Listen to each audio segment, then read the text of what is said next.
लीजिए दोस्तों, काजल राघवानी जी के नए गाने का अपडेट आ गया है। इसी गाने के बारे में हम बात करने वाले हैं। गाने का बोल है बनरी के फेरा में, जो कि काफ़ी अच्छा गाना है, बवाल गाना है। तो आप लोग वीडियो को लास्ट तक देखते रहें। और जो लोग भोजपुरी बुढ़ हंगामा चैनल को अभी तक सब्सक्राइब नहीं किए हैं वो लोग सब्सक्राइब कर लीजिए।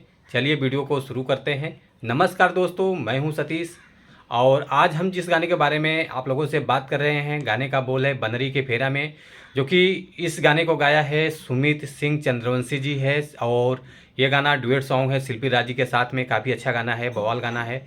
और इस गाने में आपको नज़र आने वाली हैं काजल राघवानी जी, जो कि काफ़ी अच्छा परफॉर्मेंस इस गाने में आप लोगों को देखने को मिलेगा। और इस गाने को लिखा है सुमित सिंह चंद्रवंशी जी, जो कि काफ़ी अच्छा गाना लिखा है इन्होंने। और म्यूजिक डायरेक्टर हैं आर्या शर्मा जी, जो कि गाने के हिसाब से म्यूजिक बहुत बड़े लेवल का म्यूजिक है और काफ़ी अच्छा गाना है। तो म्यूजिक बड़ा लाजवाब है। और इस गाने में जो भी एक्ट्रेस नज़र आने वाले हैं, नाम इस प्रकार है।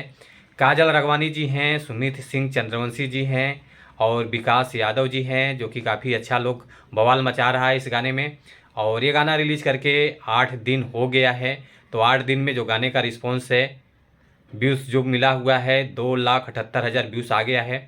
और कमेंट आया है 736 और लाइक आया है 9,500 लाइक आ चुका है, जो कि काफ़ी अच्छा रिस्पांस मिल रहा है गाने का। और ये गाना आप लोगों को देखने को मिलेगा लियो भोजपुरी चैनल के माध्यम से। इस गाने को रिलीज़ किया गया है और ये गाना है 3 मिनट 9 सेकेंड का ये गाना लॉन्च हुआ है।